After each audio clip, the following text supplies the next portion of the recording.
Is your 2011-2013 Kia Optima key fob struggling to lock, unlock, or activate the panic alarm?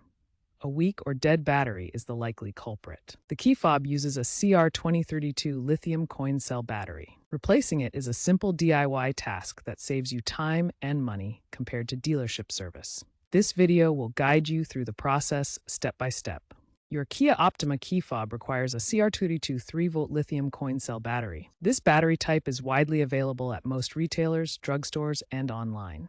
Avoid using alternative battery sizes like CR2025 or CR1220. Incorrect voltage can cause the remote to not function properly.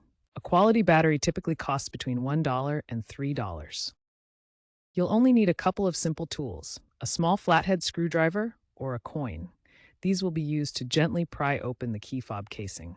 Make sure your workspace is clean and well lit. Step 1. Opening the key fob.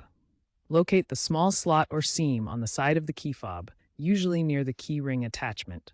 Insert the flathead screwdriver or coin into the slot and gently twist to pry the two halves of the fob apart.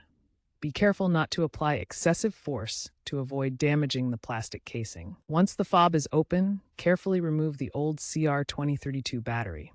Pay close attention to the battery's orientation, noting which side faces up, plus.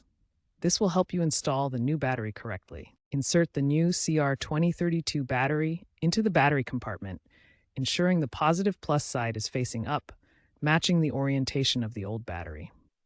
Make sure the battery sits securely in place. Align the two halves of the key fob casing and gently press them together until they snap securely back into place. Ensure that all the edges are flush and that the fob feels properly sealed. If it does not close, ensure the battery is properly installed and you didn't skip a step. Test the key fob's functionality by pressing the lock, unlock, and panic buttons. If everything works, you're done. If not, double-check the battery orientation and ensure the fob is properly closed. Dispose of the old battery responsibly at a recycling center. For optimal performance, consider replacing the battery every 1 to 2 years. If you are still having issues, consult a dealer to diagnose any potential issues with the key fob itself.